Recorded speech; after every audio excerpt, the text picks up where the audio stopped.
Hola, buenas tardes. ¿Cómo están, chicos? ¿Cómo andan? Eh, yo muy bien, con mucho trabajo y esperando que ustedes también se encuentren de igual manera y trabajando mucho a su vez. Bueno, como ya saben, hoy es 26.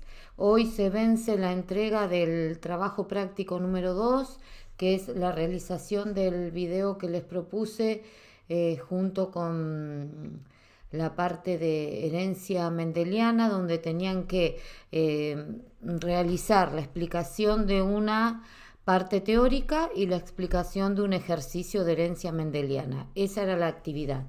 He ido recibiendo algunas, todavía faltan, pero bueno, supongo que al cabo del día terminarán de enviarlos. Bueno, vamos a comenzar esta semana con herencia no mendeliana. Les voy a mandar el trabajo práctico número 3 correspondiente a herencia no mendeliana, el cual tendrán, por supuesto, las 2 semanas para su realización, siendo fecha de entrega, se me fue el día, pero bueno, creo que es la segunda semana de junio. Después veremos, les pondré bien el día, ¿sí? Bien, comenzamos. Si escuchan los animales, son mis vecinos, los perros, ¿no? Que a esta hora empiezan a ladrar. Cuando me empiezan a escuchar grabar un tutorial, parece que lo hacen adrede. Y debe ser, porque no me deben querer escuchar más. Bien, vamos entonces a dar inicio y vamos a hablar un poquitito acerca de lo que ya hemos estado viendo. Vimos que Mendel trabajó con características seleccionadas y estables, ¿sí? Donde las características eran o una o dos, pero estables. Él trabajó, hizo su investigación sobre las Pisum sativum, de las cuales tomó 7 características. Esto es todo lo que vimos en la clase pasada, ¿no? Y en base a estas características, él enunció sus 3 leyes. Vimos la primera ley, la segunda y la tercera ley. Eso ya lo vimos la clase anterior. Pero si nos quedamos con esto que hizo Mendel, vamos a tener una visión simplificada de lo que en realidad es la herencia, porque sabemos que existen ejemplos que no cumplen con esos resultados genotípicos, ¿sí? Es más, en la herencia de Mendel solamente se da la dominancia o la recesividad. ¿Hay otras formas? Sí, claro que sí. Pero cada una de esas expresiones, como bien menciona la presentación, son el resultado de qué? De el fenotipo, que es fenotipo, es igual a genotipo más ambiente, la interacción con el ambiente. Entonces, estas, esta herencia, a la cual llamamos no mendeliana, se llaman así ¿por qué? Básicamente porque no cumplen con las frecuencias fenotípicas y genotípicas propuestas por Mendel. ¿Recordamos cuáles eran esas frecuencias? Van a ser distintas si hablamos de monohibridación o dihibridación. Cuando hablamos de monohibridación, FF, chicas, quiere decir frecuencia fenotípica y FG, frecuencia genotípica. Por supuesto que es distinta, ¿sí? La frecuencia fenotípica dijimos que era 3,1. La genotípica es, siempre hablando de monohibridación, ¿no? Es 1,2,1. Y la frecuencia fenotípica de dihíbridos es 9,3,3,1. Esto es lo que vimos la semana pasada, que trabajamos hasta esta parte, ¿sí?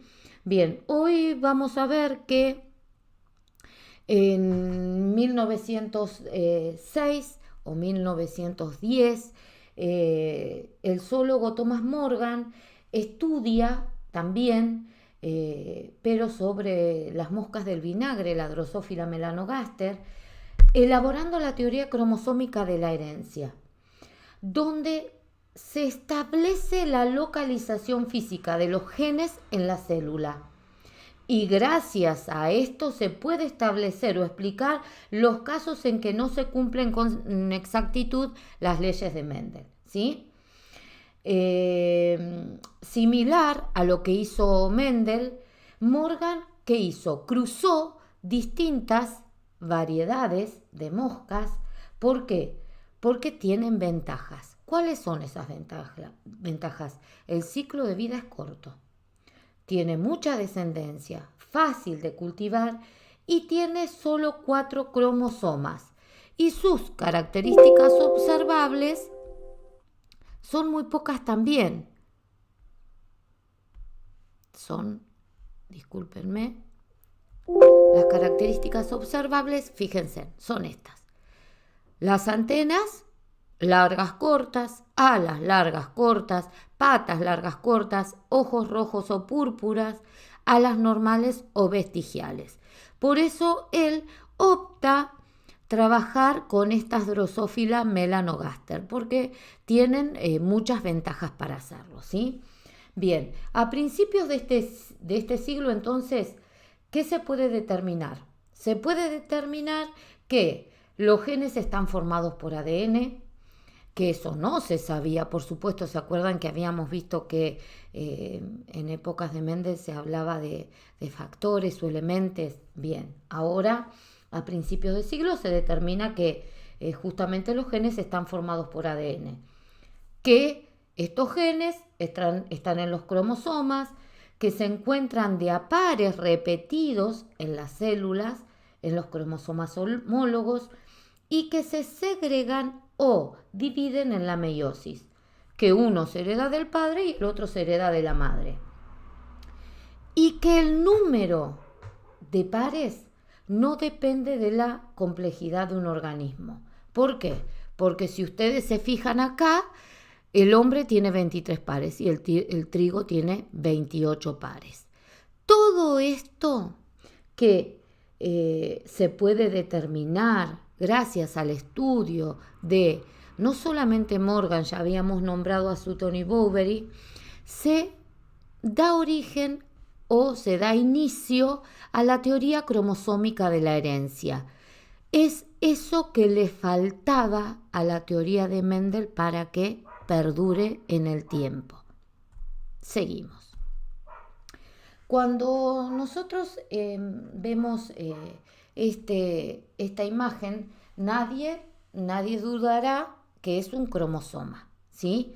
El cromosoma, ¿se acuerdan que una de las clases que tuvimos, la clase Zoom, estuvimos hablando un poco de los cromosomas? Y es más, hay una pregunta que después en el trabajo práctico número 2 quiero prestarle suma atención, ya les diré cuál es, a ver qué respondieron.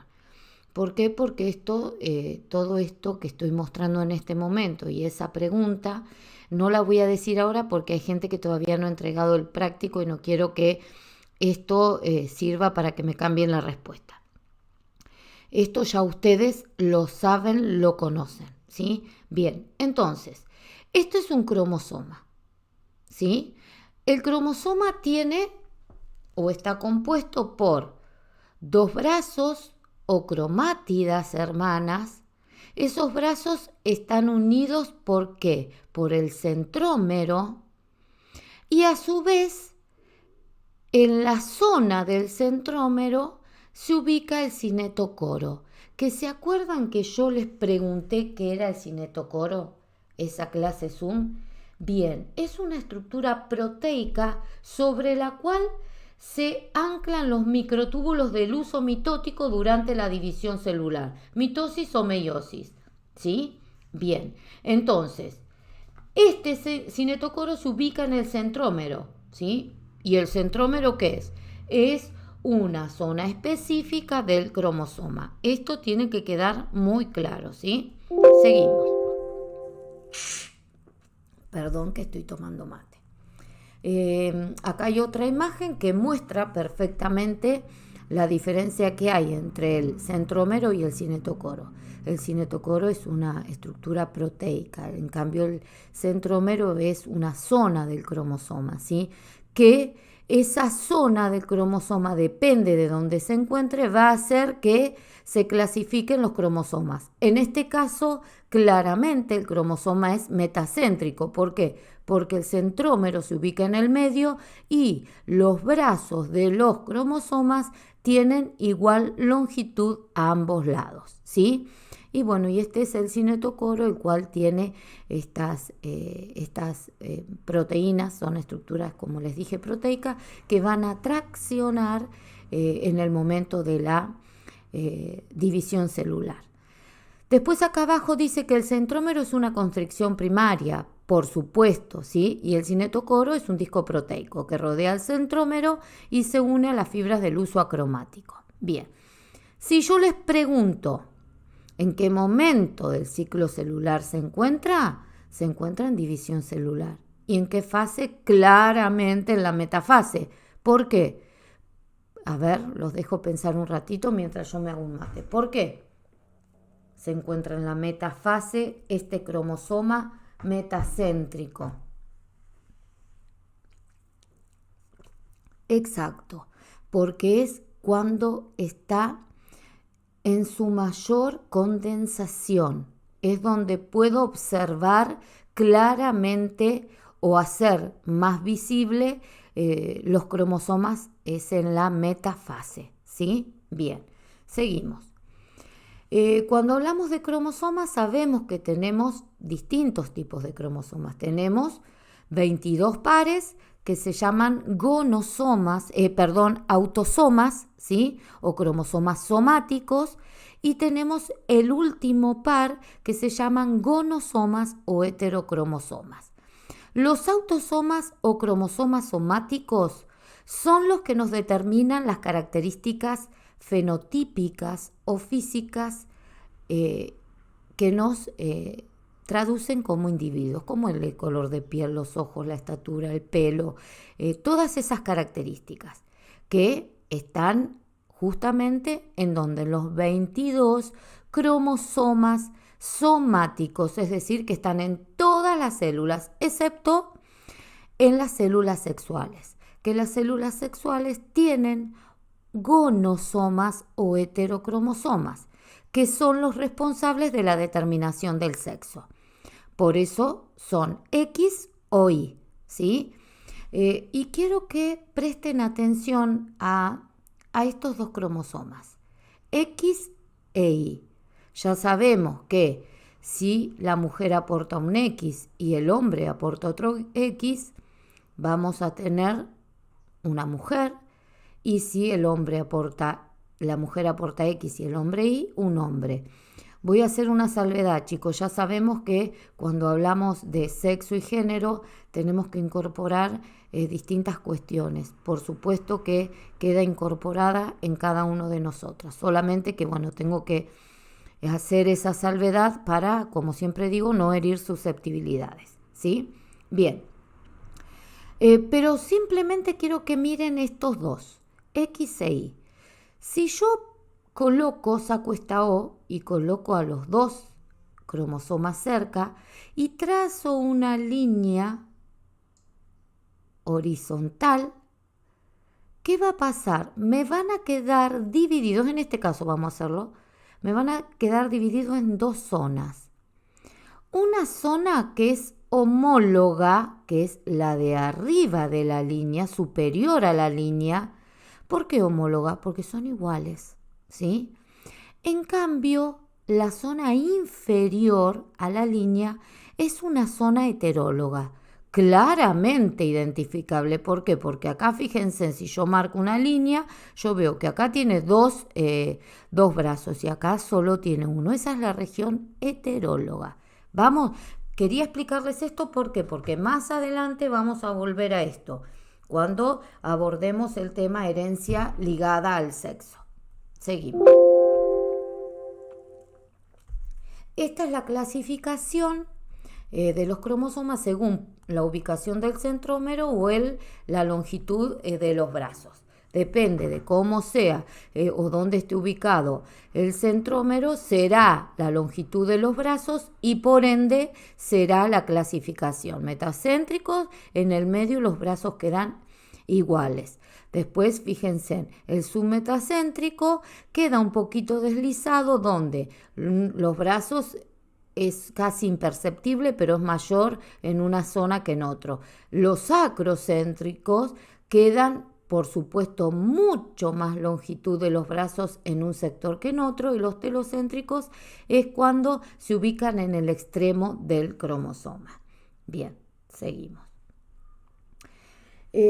Cuando hablamos de herencia no mendeliana, vieron que cuando hablábamos de Mendel, simplemente yo les dije el trabajo del diseño curricular era simplemente buscar lo que tenía que ver con las leyes de Mendel, los contenidos, ¿sí? ¿Y cuáles eran? Primera, segunda y tercera ley, no más que eso.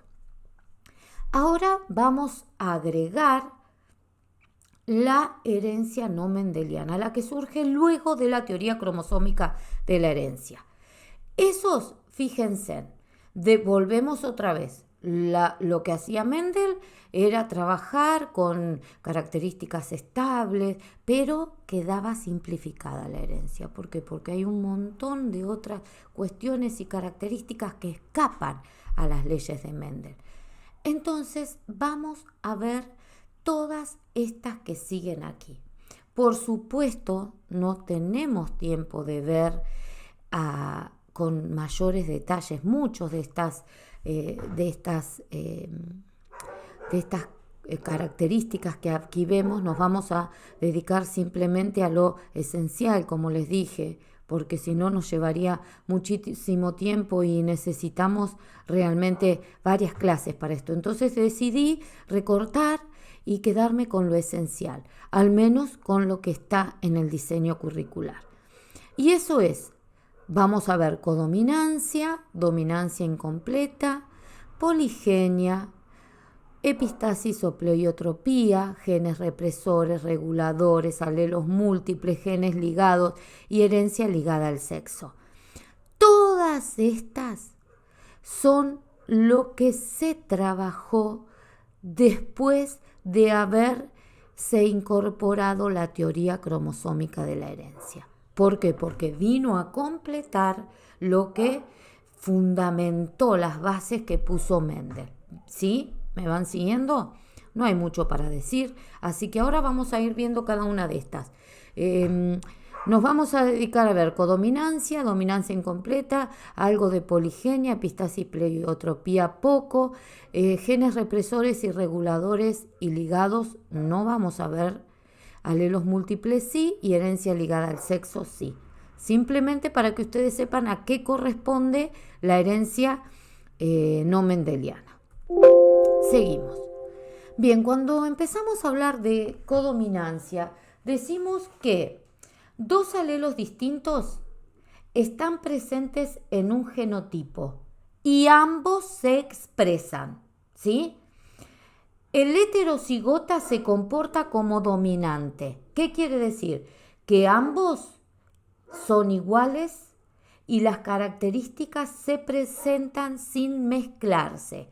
Vamos a ver el ejemplo. Entonces, en codominancia no hay ni dominante ni recesivo, ¿sí? Supónganse, por eso generalmente la convención que se usa para ejercitación con codominancia es así, ¿sí? Se puede hacer de todas maneras sin esto y sin estar como superíndice. Se puede hacer, pero la convención internacional los muestra así.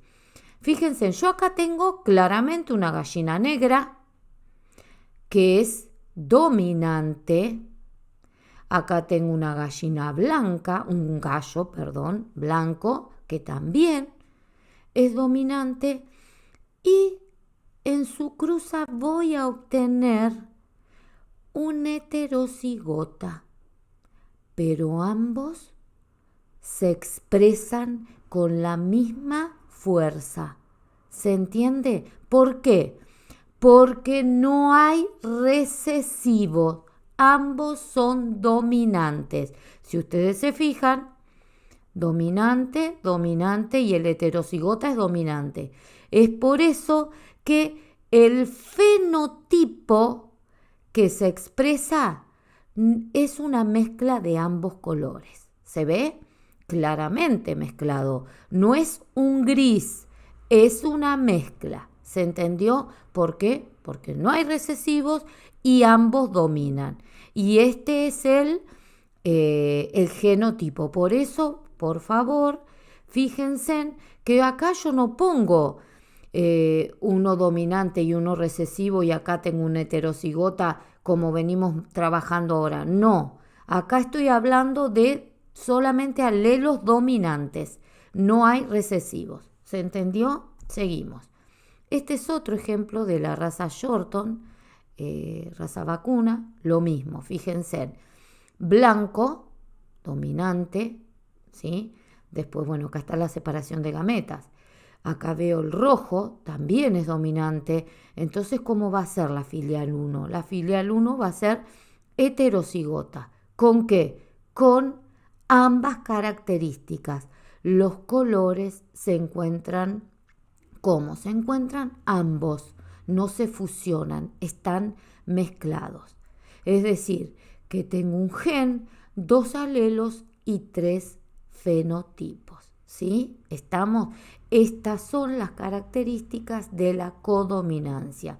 Un gen del color, 2 alelos y 3 fenotipos. Seguimos. Acá tengo otro ejemplo muy claro. Acá hay otro. Acá hay otro. ¿Sí? Las buenas noches o las... Acá está. Bien. Ahora vamos a hablar un poco de dominancia incompleta. Dominancia incompleta, también llamada dominancia intermedia o hemidominancia. ¿Qué es esto? Esto por allí tienden a confundirse, ¿sí? ¿Por qué tienden a confundirse? Porque a veces confunden codominancia con dominancia incompleta o intermedia o hemidominancia, pero son distintas. La dominancia incompleta, acá la presencia de 2 alelos de un mismo gen se van a manifestar, pero con un fenotipo intermedio entre ambos. ¿Qué quiere decir? Que acá se fusionan, es decir, que acá no se presentan los dos. ¿Acá qué pasa?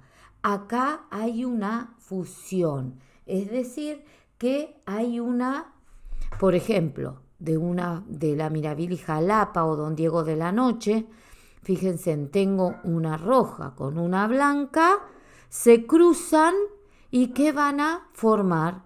Van a formar un fenotipo intermedio, que ese fenotipo intermedio es el rosa. Por lo tanto, en este caso, ningún alelo es plenamente dominante sobre el otro, ¿sí? Por eso se llama hemidominancia. Seguimos. Acá tenemos, fíjense, acá hay otras, Mirabilis Jalapa era el nombre de las que le mencioné anteriormente, las buenas noches. Ese es el nombre. Tenemos variedad de colores, ¿sí? Bien, que no me acordaba y ahora sí. Acá tenemos el ejemplo, rojas, blancas, ¿y qué tenemos? Por supuesto, el fenotipo intermedio, que es rosa, ¿sí? Bien. Cuando hablamos, esto es lo que vimos anterior, dominancia, codominancia, solamente hablamos de un carácter. ¿Qué pasa cuando hablamos de 2 caracteres? Estamos hablando justamente de genes independientes y genes ligados. Esto ocurre en dihibridación. Los genes independientes son esos genes que están en distintos cromosomas y se heredan de forma independiente. Se calcula que los seres humanos tienen repartidos en los 46 cromosomas o 23 pares más de 100.000 genes, ¿sí? Independientes. En cambio, los genes ligados son los que están juntos en un mismo cromosoma. que generalmente se heredan juntos como uno solo. ¿Por qué? Porque al estar tan cerca uno del otro no se segregan independientemente. ¿Por qué? Por eso es poco probable que se produzca el crossing over. Ejemplo, generalmente estos genes ligados tienen que ver con el pelo y el color de ojos.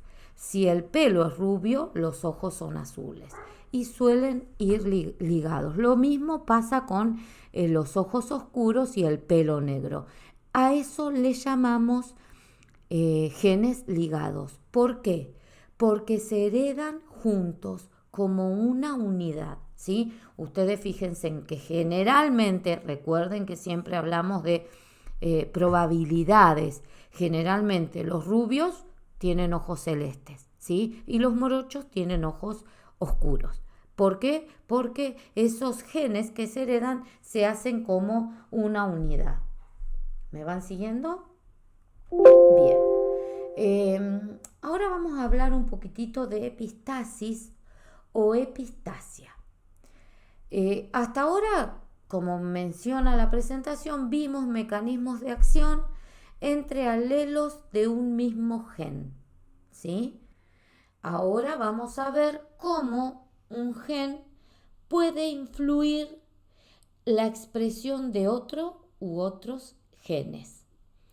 Estas interacciones entre dos pares de genes distintos, siempre uno va a inhibir o permitir la expresión de otro gen.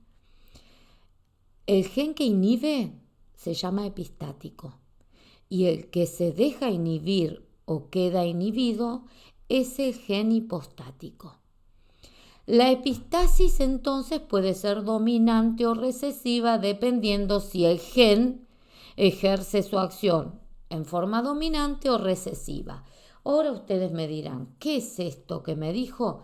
Lo vamos a poder visualizar bien en dónde, en un ejemplo, pero repito, cuando dos o más genes participan de la regulación de una determinada característica, se llama epistasis, ¿sí? Que ahora lo vamos a ver más claramente en un ejemplo. Fíjense en qué lindo ejemplo les traje. Estos perritos, todos los conocen, son labradores, ¿sí? Fíjense, en esta imagen yo puedo ver claramente que hay dos genes, una característica y tres fenotipos, ¿sí? Los genes, ¿cuáles son? Los que tienen que ver con esta característica, que es del color. Un gen me va a determinar el color del pigmento, otro gen me va a determinar la expresión del pigmento, es decir, si se da o no ese pigmento, y la interacción entre ambos genes me van a mostrar los tres fenotipos. Bien, estoy trabada. Entonces, veamos cómo es el genotipo del color de pigmento. Si es dominante, recuerden que puede ser a grande, siempre le dejo el guión acá, ¿por qué? Porque si es heterocigota también va a ser dominante la característica. En este caso, domina el color negro y el recesivo será marrón. Entonces, a grande o a grande a chica el heterocigota es el color negro. El recesivo es el color marrón. Pero existe, acuérdense, la epistasia es la acción de más de un gen. Existe el otro gen que es la expresión del pigmento. ¿Qué quiere decir? Que si yo tengo este gen que es V grande guión, ¿por qué V grande guión? Porque acá puede haber otra V grande y otra V chica que es el heterocigota, pero los dos me van a indicar que es con pigmento. Y si tengo al recesivo, yo sé que es sin pigmento. ¿Qué quiere decir esto? Veamos entonces acá. Esto A-B- puede ser de dos maneras. ¿Cuáles son esas dos maneras? A ver, ayúdenme. Pueden ser A grande, B grande, o pueden ser A grande, A chica, B chica, heterocigota. Pero ¿esto qué me va a indicar? Que tienen pigmento que negro. Entonces, este genotipo o estos posibles genotipos me van a dar un fenotipo labrador negro. En cambio, si yo tengo un recesivo a chico y tengo un B grande guión, ¿por qué? Porque puede ser B grande, B chica. El gen con respecto al color me dice que es color marrón y el gen con respecto a si se expresa o no el pigmento, yo sé que este va a tener pigmentación ¿qué? Pigmentación marrón. Entonces, estos posibles genotipos me van a presentar el fenotipo labrador marrón. Pero, ¿qué ocurre si yo tengo estos dos guiones? Después vamos a ver por qué. Y tengo esta expresión o este gen que me está indicando claramente que no hay pigmentación. No me interesa lo que tengo acá, porque acá puedo tener A grande, A chica, puedo tener A chica, que como acá me está indicando que no hay pigmento, yo voy a tener, independientemente del genotipo que se trate, voy a tener, ¿qué cosa? Un fenotipo de labrador sin pigmento. ¿Se entiende? ¿Por qué? Este es claramente un ejemplo de expresión epistática, donde el alelo que enmascara es el epistático y el que se deja enmascarar o el que se inhibe es el hipostático. ¿Se entendió? Este ejemplo es el más claro que les puedo mostrar. Existen otros, pero bueno, pensé traerles este ejemplo porque me pareció el que resume de mejor manera este ejemplo de epistasis. Bien, entonces, uno de los genes enmascara o modifica el efecto de otro gen, ¿sí o no? Un gen enmascara o modifica el efecto de este gen. El gen expresión del pigmento modifica o no la expresión del color del pigmento. ¿Estamos hasta ahí? Bien, pero hay un caso que puede ocurrir al revés. Recuerden, esto lo tienen que recordar. 2 genes, una característica, 3 fenotipos. Pero puede ocurrir un caso contrario, que es la pleiotropía. ¿La pleiotropía qué es? Cuando un gen afecta más de una característica. Es decir, acá no tengo 2 genes, acá tengo un gen. El ejemplo es el de los gatos, ¿sí? Fíjense, los gatos totalmente blancos, albinos se llaman, tienen ojos azules y generalmente son sordos. ¿Por qué? Porque el gen del color va a determinar más de una característica, que tenga ojos azules y que sean sordos, ¿sí? Los gatos que presentan un ojo azul y otro amarillo o anaranjado van a ser sordos del lado que tengan el ojo azul, ¿sí? Esto es un claro ejemplo de pleiotropía, lo opuesto a la epistasia. ¿Se comprendió? Recuerden siempre que estudien, háganlo por medio de ejemplos. ¿Para qué? Para que se facilite la explicación. Bien. Vamos a hablar un poquitito ahora de qué, de la herencia poligenética o poligénica, ¿sí? Aquellas características que se deben a la acción de más de un gen, si dice poligénica o poligenética, quiere decir que hay más de un gen, ¿sí? Y además de haber más de un gen, pueden haber más de 2 alelos. Esta herencia poligénica me va a originar variedad de fenotipos. Los ejemplos los tenemos en estas imágenes. Fíjense, ¿quién puede dudar que hay muchísimas variantes fenotípicas del color de ojos o del color de piel o de altura o de peso? Todos estos son ejemplos de herencia poligenética o poligénica, donde hay más de un gen que van a estar determinados por más de un alelo. ¿Me van siguiendo? Bien. Vamos ahora a hablar acerca de alelos múltiples. No sé si ustedes se van dando cuenta que voy siguiendo ese orden que les mencioné hoy de lo que es la herencia no mendeliana o lo que surge después de la teoría cromosómica de la herencia. Me tomo un matecito porque se me seca la garganta.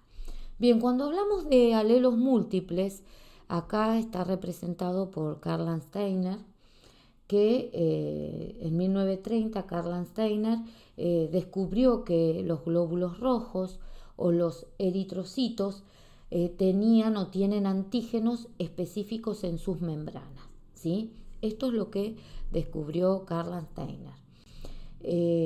Pero ¿qué son los alelos múltiples? Eso les digo porque puse ahí la imagen y quiero que sepan de qué se trata. Los alelos múltiples son los casos en que un carácter está definido por genes que tienen más de un par de alelos en la población, lo que posibilita presentar también variedades fenotípicas. Dentro de estos alelos múltiples tenemos ¿qué cosa? El grupo sanguíneo, ¿sí? No así el factor RH, después vamos a ver. Entonces yo sé que el gen es grupo sanguíneo, pero el grupo sanguíneo que me determina ese gen puede ser A, B, AB o 0. ¿Se entiende? Entonces es un gen cuyos alelos son múltiples. ¿Se entiende, chicos? Bien, seguimos. Entonces, ¿qué hace Karl Landsteiner? Descubre el sistema AB0 o ABO, también se llama. Como les dije, él descubre que los eritrocitos o los glóbulos rojos tienen antígenos. Estos antígenos son proteicos o proteínas que están en las membranas de los glóbulos rojos, y de esa manera la sangre se clasifica en 4 grupos antigénicos. ¿Por qué? Porque depende del antígeno que tengan esas membranas. Va a ser grupo A, grupo B, grupo AB o grupo 0. Los grupos sanguíneos están determinados por el gen, pero ese gen, ya dijimos, tienen 3 alelos distintos, A, B y 0. ¿Se entiende? Seguimos. De esta manera se distribuyen los grupos sanguíneos a nivel poblacional, ¿sí? Fíjense en los porcentajes, los más equilibrados que están es el grupo 0 y el A, siendo en menor proporción el AB y le sigue el grupo B. Esto solamente para tener un dato. Bien, vamos a ver términos que realmente me parecen súper acertados y que no podemos dejar de hablar de estos términos. Esos términos son antígeno y anticuerpo. Esperen que estoy buscando una cosita. Acá está. Antígeno y anticuerpo, ¿sí? Bien. Hoy yo les dije que Karl Landsteiner que descubrió que por fuera de la membrana de los glóbulos rojos habían antígenos. Bueno, ¿qué son esos antígenos? Los antígenos son aglutinógenos, ¿sí? Que después vamos a ver qué son estos aglutinógenos. Pero un antígeno es toda sustancia extraña al organismo que puede generar anticuerpos como medida de defensa, provocando, por supuesto, una respuesta inmune. La mayoría de los antígenos, como les dije, son proteicos, pero también los hay de carbohidratos, ¿sí? O polisacáridos. Ustedes saben que un polisacárido es un hidrato de carbono o un azúcar o un glúcido, ¿sí? Eso lo saben. Bien, pero ¿qué es la aglutinación? Yo les dije que los antígenos son aglutinógenos. La aglutinación es una reacción que ocurre cuando las aglutininas, que las aglutininas son otras proteínas, que son los anticuerpos que están en el plasma sanguíneo, se unen ¿a quiénes? A los aglutinógenos. Entonces, aglutinina se une a los aglutinógenos o los anticuerpos a los antígenos que están en la superficie de los glóbulos rojos y glóbulos blancos. Como resultado de la reacción, se van a formar grumos y apilamientos de células sanguíneas, ¿sí? Bien, y que de esto va a depender la donación de sangre. ¿Quién dona y quién puede recibir esa donación de sangre? ¿Se va entendiendo entonces? Recuerden siempre tener en claro estos dos términos. Decimos que el aglutinógeno es el antígeno y la aglutinina es el anticuerpo. ¿Estamos? Seguimos. Bien, ¿qué cosa es lo que donamos cuando donamos sangre? Cuando donamos sangre solamente donamos glóbulos rojos, no los anticuerpos. Es decir, que yo dono glóbulos rojos pero no aglutinina, ¿sí? El grupo A solo acepta glóbulos rojos de A y de 0. El grupo B solo de B y de 0. El grupo AB es el receptor universal y el grupo 0 es el donante universal. Esta imagen muestra claramente los distintos grupos, el tipo de glóbulo rojo, cuáles son los anticuerpos que tiene cada uno de estos grupos y cuáles son sus antígenos, ¿sí? Fíjense, esto quiero que lo estudien bien, que lo relacionen, ¿sí? ¿Estamos? Bien, seguimos, debe haber otra imagen, si mal no recuerdo. Acá hay otra imagen que es la misma, ¿sí? Fíjense, grupo A, ¿qué va a tener? Anticuerpos anti-B. Grupo B, anticuerpos anti-A. Grupo AB no tiene ningún anticuerpo y el grupo 0 tiene de ambos, ¿sí? ¿Está? En cambio, cuando hablamos de los antígenos, el grupo A tiene antígeno A, el grupo B tiene antígeno B. Recuerden que habíamos dicho que estos antígenos son los que descubre Karl Steiner, ¿sí? El grupo AB tiene antígenos A y B y en cambio el grupo 0 no tiene antígenos, ¿sí? Esto lo tienen que manejar correctamente, ¿sí?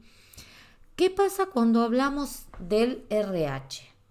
RH es en honor al mono con el cual se trabajó, ¿no? Que es el macaco rhesus. Bien, cuando hablamos de RH, ¿se acuerdan que el grupo sanguíneo, qué es? Son un ejemplo de alelos múltiples, herencia no mendeliana. En cambio, el RH es herencia mendeliana. ¿Por qué? Porque se heredan solamente de dos formas fenotípicas. RH positivo es dominante y RH negativo es recesivo. ¿Por qué esto de RH positivo y negativo? Positivo, ¿por qué? Y es dominante, ¿por qué? Porque en el RH positivo hay presencias de proteína en los glóbulos rojos, en cambio en el negativo no hay, ¿sí? No hay proteínas en los glóbulos rojos. Acá tenemos el ejemplo, ¿sí? Acá se ve en una imagen, ¿sí? Seguimos. Bien, entonces acá les voy a dejar cómo se va a determinar el factor dependiendo de cómo es el factor de los padres, ¿sí? Esto se los dejo, después lo miran ustedes, les muestra el ejemplo en teoría y acá en una imagen. Después esto se los dejo, lo analizan ustedes, pero es muy sencillito, es simplemente leer esto. Bien, cuando hablamos de las transfusiones de sangre, sabemos que puede haber compatibilidad e incompatibilidad. ¿Según qué? Según la presencia de esos aglutinógenos o de esos antígenos, ¿sí? Recuerden que el factor RH es independiente de los grupos. Esto es herencia mendeliana y esto es alelos múltiples, ¿sí? Son independientes. Entonces, la transfusión de sangre grupo A una persona que tiene grupo B da lugar a que las aglutininas del receptor reaccionen destruyendo los eritrocitos transfundidos del dador, ¿sí? ¿Esto qué me indica? Esto me indica lo que habíamos visto en esta imagen. Para saber qué tipo de sangre puedo recibir, por supuesto que tengo que conocer qué grupo soy, ¿sí? ¿Para qué? Para saber qué anticuerpo tengo y qué antígeno me corresponde a determinado anticuerpo. ¿Se entiende? Entonces, base de la recepción o no de una transfusión de sangre tiene que ver con esto y es básicamente lo que aquí se explica, ¿sí? Bien, acá tenemos. Entonces, RH positivo se puede, RH positivo, RH negativo, negativo. Acá está lo que se puede y lo que no se puede. Y acá está los donantes y los receptores, ¿sí? Esto también lo tienen que tener en claro y siempre recuerden, se va a producir un aglutinamiento cuando no corresponda, como por ejemplo cuando un donante A va a un 0, no se puede. Entonces, ¿esto qué va a producir? Un aglutinamiento, ¿sí? Bien. Les voy a dejar este cuadro para que ustedes vayan completen este cuadro que me lo van a mandar junto con las actividades, no se olviden, junto con las actividades del trabajo práctico número 3, que van a ver que en el trabajo práctico número 3 vamos a trabajar solamente grupo sanguíneo, no así factor RH, ¿sí? Solamente trabajamos que de todas maneras si tuviéramos que trabajar factor RH es muy fácil, ¿por qué? Porque es ejemplo de herencia mendeliana, pero nos vamos a dedicar solamente a ver grupo sanguíneo. Seguimos. Acá les dejo otro ejemplo, ¿sí? De qué ocurre si, por ejemplo, el alelo de la madre es A, del padre es A, yo sé que el genotipo va a ser A grande u homocigota dominante, siendo el fenotipo claramente A, y así sucesivamente. Por eso podemos decir que existen 6 fenotipos y solamente 4 fenotipos. Vieron que generalmente los genotipos son más que los fenotipos. ¿Por qué? Porque de estos 2 genotipos, que pueden ser A dominante o puede ser A0, yo voy a tener el fenotipo A. Lo mismo pasará con este. Y solamente si yo obtengo esto, el 0,0, yo sé que no tengo otra opción de que sea grupo sanguíneo 0. Y si tengo, por supuesto, este heterocigota, tengo el fenotipo AB. ¿Se entendió? Bien. Para recordarles y siempre tener en cuenta que como docentes trabajamos la prevención en base a la promoción. El 14 de junio, que es prontito, se festeja el Día Mundial del Donante de Sangre. Acá les dejo cuáles son los requisitos que necesitamos para poder donar y que a veces confunden porque algunos dicen una cosa y otros otras. Esto es lo que necesitamos saber para poder donar sangre. Ténganlo en cuenta, chicas. Bien, y chicos. Seguimos. Vamos a ver, no sé si alguna vez han sentido nombrar a la sangre dorada. Es extraño. ¿Por qué? Porque no son muchos. Seguramente han oído hablar de la sangre azul. Que la sangre azul, bueno, ahora después vamos a retomar en herencia ligada al sexo, la hemofilia, que se dice que es la sangre de la realeza, ¿verdad? Que no está tan bueno tener hemofilia o tener sangre azul, que ocurre generalmente con matrimonios cosanguíneos, ¿sí? Por eso es la sangre de la realeza. Este es otro tipo de sangre, se llama la extraña sangre dorada. ¿Qué es esto? ORH nulo. Cuidado, no vamos a confundir el RH nulo con el RH negativo. El RH nulo es uno de los tipos de sangre más raros que existe. Es a lo que llamamos sangre dorada. ¿Por qué raro? Porque solamente en el mundo existen entre 40 o 50 personas que tiene este RH nulo. Tiene sus costos y tiene sus beneficios, que después los veremos. Quienes portan esta sangre dorada solamente pueden recibir de otra persona que sea RH nulo. Y es un problema, ¿no? Porque dijimos que son muy pocos quienes tienen este RH nulo. Entonces,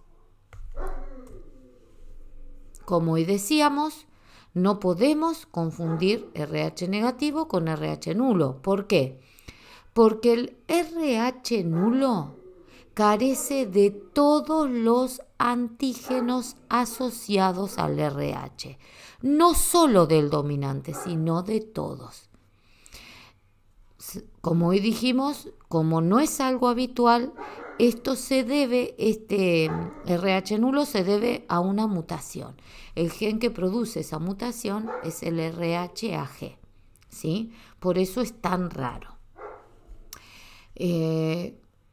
¿Qué hacen las personas que tienen este RH nulo? Entonces, tienen que autodonarse sangre, es decir, que tienen que guardar sangre de ellos en un banco de sangre para que, en el caso de necesidad, puedan salvar de esa manera su vida, porque es muy difícil hallar personas en el mundo con esta sangre dorada. Bien, acá muestran lo bueno y lo malo. Lo malo ya dijimos, que es casi imposible conseguir a alguien que tenga este RH nulo. Y lo bueno que es que quien porta esta sangre es un donante universal más poderoso que el que tiene el negativo. ¿Por qué? Porque puede salvar muchísimas vidas, ¿sí? Seguimos. Ahora sí, pasado lo que es alelos múltiples, vamos a hablar un poco de herencia ligada al sexo, ¿sí? ¿Por qué se muestra esto? Esto es un cariotipo. El cariotipo, después vamos a hablar más adelante en el próximo tema, donde se ordenan los 23 pares de cromosomas, 22 de ellos son somáticos o autosómicos y el último par es el par sexual o gonosómico o heterocromosoma, ¿sí? Bien, porque vamos a hablar de herencia ligada al sexo. Bien, hoy les dije que se acordaran de la zona homóloga y la zona heteróloga. ¿Por qué? Porque acá muestran cuáles son esas zonas, pero sencillamente de un cromosoma sin estar duplicado, ¿no? Este es antes de la duplicación. Entonces, El cromosoma X claramente es más grande que el Y. Y X tiene muchos genes que no tiene Y. Por eso, cuando hablamos de daltonismo y hemofilia, hablamos de herencia ligada a X. ¿Sí? Entonces, recordemos, el par sexual, el último par, tiene dos zonas, homóloga y heteróloga. Los genes de la heteróloga no están en la homóloga, ¿sí? Cuando hablamos de carácter ligado al sexo, decimos que, por ejemplo, vamos a retomar la Drosophila melanogaster. Generalmente las hembras tienen ojos rojos, ¿sí? ¿Por qué? Porque el gen color de ojos rojos se halla en X. ¿Por qué? Porque el blanco es recesivo. Entonces, ¿qué va a haber más probabilidad? De que las hembras, porque tienen dos opciones de X, tengan ojos rojos. ¿Se entiende? Bien. Entonces, los genes que se ubican en la región heteróloga de los cromosomas sexuales se heredan en el sexo, ¿sí? Ejemplo, tenemos ligado a X, hemofilia, daltonismo, que son recesivos, pero pertenecen a la zona heteróloga del X, que no están en Y, ¿sí? Entonces, ¿qué produce la hemofilia? Produce coagulación, ¿sí? Coagulación o no, ¿sí? Por ejemplo, el dominante produce coagulación, pero el recesivo produce hemofilia. ¿La hemofilia qué? La hemofilia es una enfermedad que afecta a un factor de coagulación, ¿sí? Quienes padecen de hemofilia pueden morir desangrados por una sencilla herida. El daltonismo, quien tiene el alelo dominante tiene visión normal, pero quien tiene el alelo recesivo ve con dificultad de ver algunos colores que ahora vamos a ver, ¿sí? Entonces, el fenotipo más común se da en los hombres, ¿sí? Recuerden, ¿por qué? Porque está ligado a X. Entonces, quienes van a tener el fenotipo anormal o el del rasgo o de la enfermedad, en mayor proporción va a ser la mujer. Cuando hablamos de ligado ahí, fíjense, acá yo tengo lo que se llama cuando el sector heterólogo del cromosoma Y presenta alguna característica como el gen de la calvicie o la hipertricosis o la ictiosis, esto está dada por el gen o la herencia holándrica, porque se encuentra en la región heteróloga de Y exclusivamente. Y si ocurre esto, yo voy a tener herencia ligada a Y. Y quienes serán afectados serán los varones. ¿Se entiende? Bien, seguimos. Entonces, acá claramente, fíjense en estas imágenes y miremos estos colores. El rojo es el que presenta el rasgo, ¿sí? O la enfermedad. El azul es el que es normal. ¿Qué pasa si la mujer aporta un X normal, el hombre un X normal también? Vamos a tener una descendencia que es normal, no está afectada con la característica. Acá lo mismo. La mujer aporta un X normal, un Y normal el hombre, tengo un hijo varón que tampoco tiene el rasgo o la característica, está sano. ¿Qué pasa si la mujer aporta un X, que es el que posee el rasgo, y el hombre aporta el X sano? ¿Qué voy a tener? Voy a tener una descendencia mujer, pero portadora del rasgo, ¿sí? Lo mismo pasa en este ejemplo. Voy a tener, por ejemplo, fíjense, la mujer aporta un X, ¿qué? Un X que es el que tiene el rasgo. Y el hombre que aporta un Y que no tiene el rasgo. Entonces, ¿cómo va a ser este hijo? ¿Portador o afectado? Claramente es el que tiene el rasgo. Va a tener o padecer la enfermedad. ¿Por qué? Porque la enfermedad, ¿quién la posee? El cromosoma X. Entonces, en este caso, la mujer va a ser, la descendencia mujer va a ser portadora y la descendencia de un hombre, acuérdense en probabilidades, va a ser el afectado. ¿Por qué? Porque es ligado a X, ¿sí?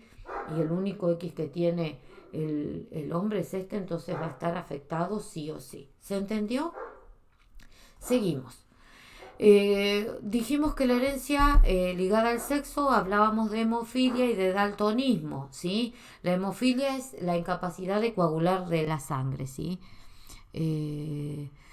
Vamos a ver, esto ya lo mencionamos, lo hablamos. Generalmente la hemofilia es hereditaria ligada al cromosoma X, ¿sí? Es decir, que el caso concreto de hemofilia, ¿quiénes la transmiten? Las mujeres, ¿sí? Las mujeres son portadoras. ¿Y quiénes la padecen? El hombre. ¿Por qué? Porque la dotación cromosómica de X del hombre es una sola. Acá está, este es el ejemplo. Sí o sí va a estar afectado. ¿Por qué? Porque el cromosoma acá, el único que tiene es X, entonces está afectado. En este caso, las mujeres son portadoras. No son hemofílicas. ¿Por qué? Porque tienen 2X. Entonces esto hace que sea portadora, pero que la pueda pasar a la descendencia. ¿Sí? Bien, entonces recordemos que una mujer que tenga hemofilia no va a nacer, se muere antes. ¿Se entiende? No nace. Puede ocurrir, pero no va a nacer. Y recordemos que los genes que codifican para la hemofilia y el daltonismo son recesivos, ¿sí? Esto a tenerlo en cuenta, subrayenlo, pero acuérdenselo porque les va a ayudar en el momento de la ejercitación. Bien, acá tenemos, fíjense, herencia ligada al cromosoma X, es decir, recesivo. Acá puedo tener un ejemplo de ¿qué? De hemofilia o daltonismo, de cualquiera de los dos.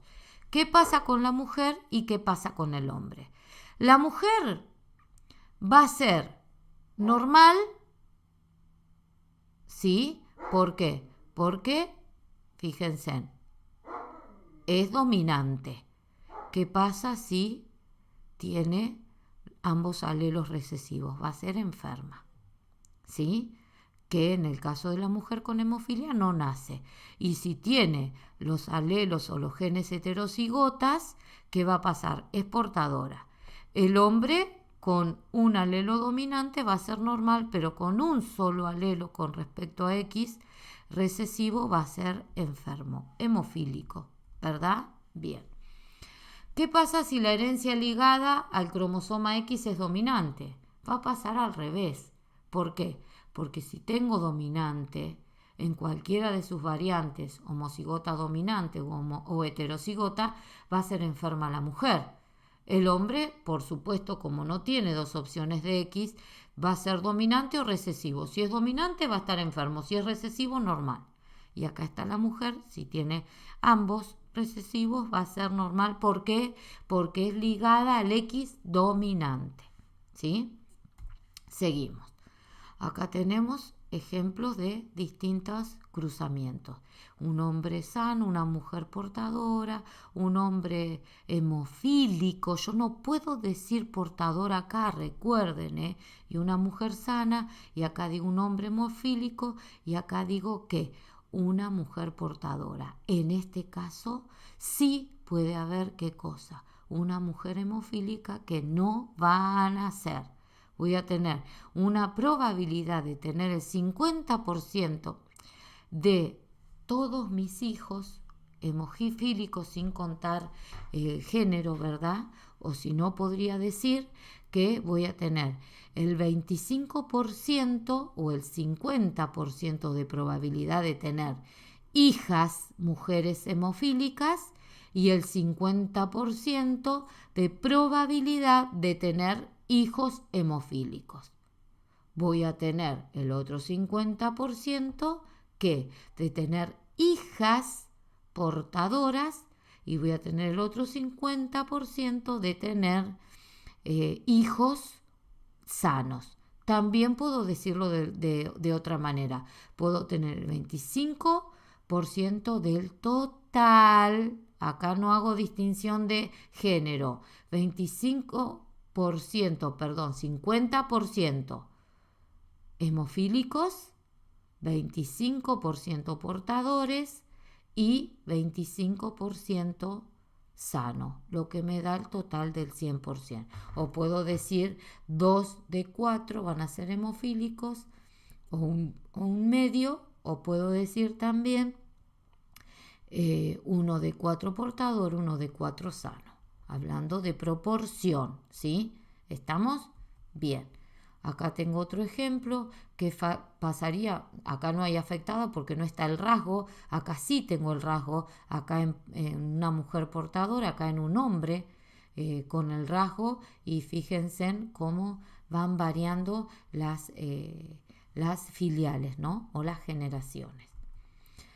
Bien, cuando hablamos del daltonismo es muy parecido, pero el daltonismo o ceguera de los colores es la incapacidad para diferenciar entre estos colores, rojo, verde, azul y amarillo. Este defecto es hereditario y se transmite por el alelo recesivo, ¿se acuerdan que les dije? Ligado a X. Si un varón hereda un cromosoma X con esta deficiencia será daltónico. En cambio las mujeres, como van a ser portadoras, solo serán daltónicas si ambos alelos son los recesivos. ¿Se entiende? Bien. Esto es un test para ver si son daltónicos o no, ¿sí? Se los dejo a ustedes. Si pueden ver los números que están por allí detrás y no tienen problema en visualizarlos, quiere decir que está bien y no tienen daltonismo, y si no los ven también están bien, pero son daltónicos. Bien. ¿Qué es la sindactilia? Son los dedos juntos. Ahora les muestro imágenes. La sindactilia sigue un patrón de herencia autosómica dominante. ¿Qué quiere decir? Que no es ligada al sexo, ¿sí? Entonces, afecta por igual a hombres y mujeres. Y segundo, los hijos que tienen un padre con sindactilia van a tener el 50% de probabilidad de heredarla. Esto es la sindactilia, los dedos unidos. Tenemos también la polidactilia, es un dedo de más, ¿sí? Fíjense, poli, mucho, dedos, ¿sí? Braquidactilia también, que son autosómicas, recuerden, son los dedos cortos, ¿sí? Generalmente braquidactilia tienen los que tienen enanismo, ¿sí? O acondroplasia. Bien, pasamos vamos a ver qué efecto tiene en el fenotipo el ambiente. Siempre debemos recordar que cuando definimos fenotipo es la carga, está determinada por la carga genotípica más la interacción de esos genotipos determinados por el ambiente. Ambas cosas me van a formar el fenotipo. ¿Qué quiere decir esto? Que dependiendo del ambiente, también puede incidir en el fenotipo. Por ejemplo, cuando para determinar el sexo, en algunos casos el sexo está dado también por factores ambientales, ¿sí? Esos factores ambientales pueden hacer, por ejemplo,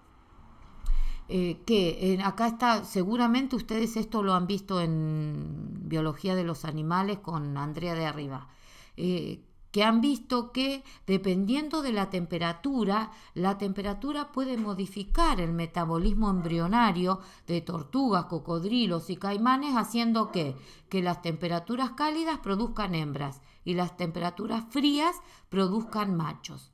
Esto seguramente lo han visto, pero bueno, lo quise incorporar para que ustedes vean cómo el ambiente va a determinar el fenotipo, ¿sí? Junto con por supuesto, el genotipo. También cuando hablamos de los efectos que tiene la temperatura, seguramente conocen el gatito siamés o el conejo del Himalaya, que son el del conejito del Himalaya es el que vive en temperaturas muy bajas.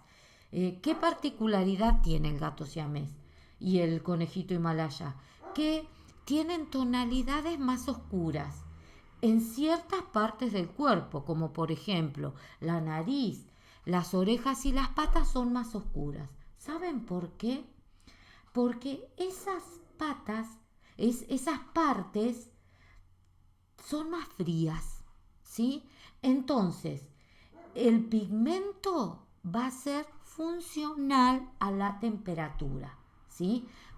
Por eso a estas mutaciones se las llaman mutaciones condicionales sensibles a la temperatura. Es por eso que es tan típico el gatito siamés como el conejo del Himalaya, ¿sí?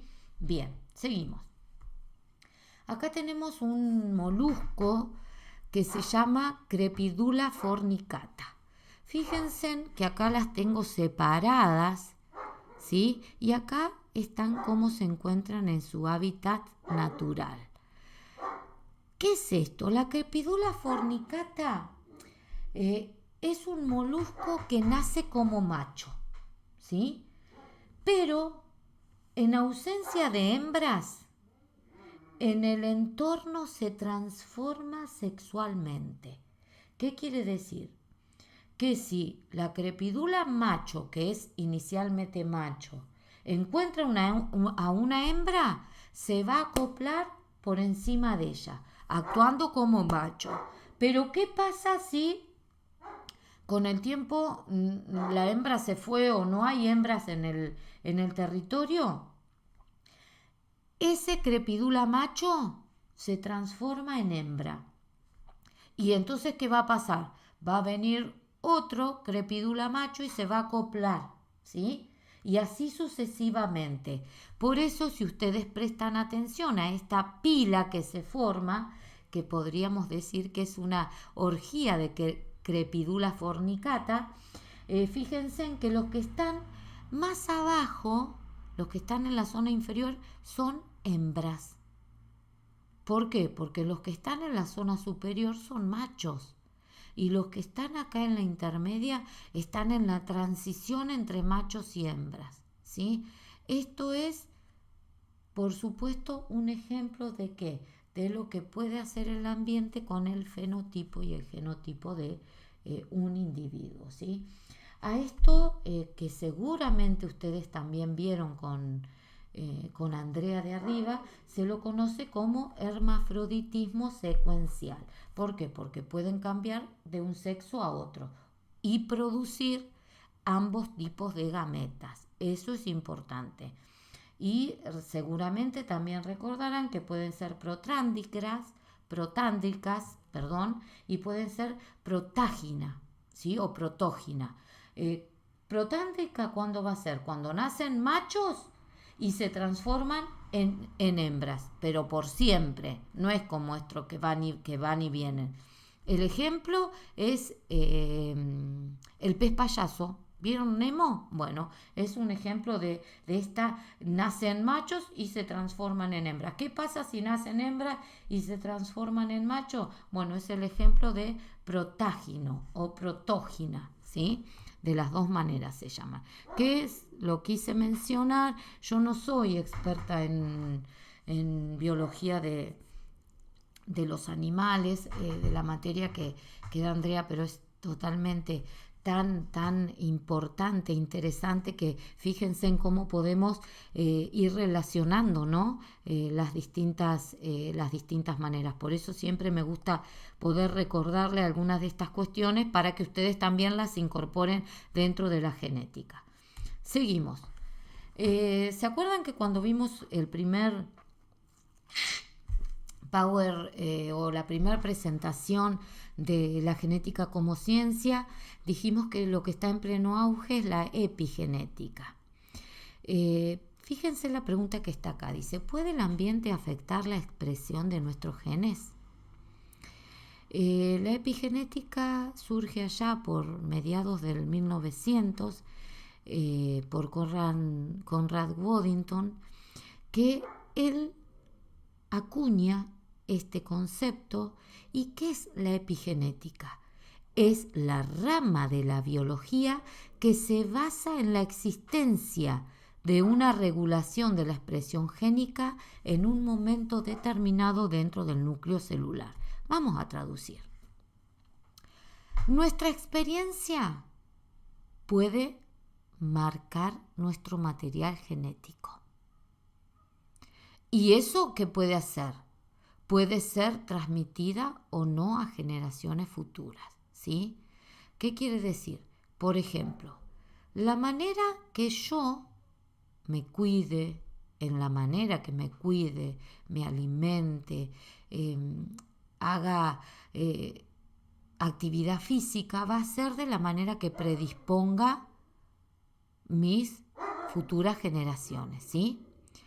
Por eso el trabajo central de la epigenética es esclarecer cómo, cuándo y por qué se regula esa expresión de los genes y de qué manera influyen en esa expresión el ambiente. ¿Qué pasa si una persona diabética se malalimenta, es sedentaria? Por supuesto que la regulación de sus genes no va a ser para nada la óptima. De eso trata la epigenética.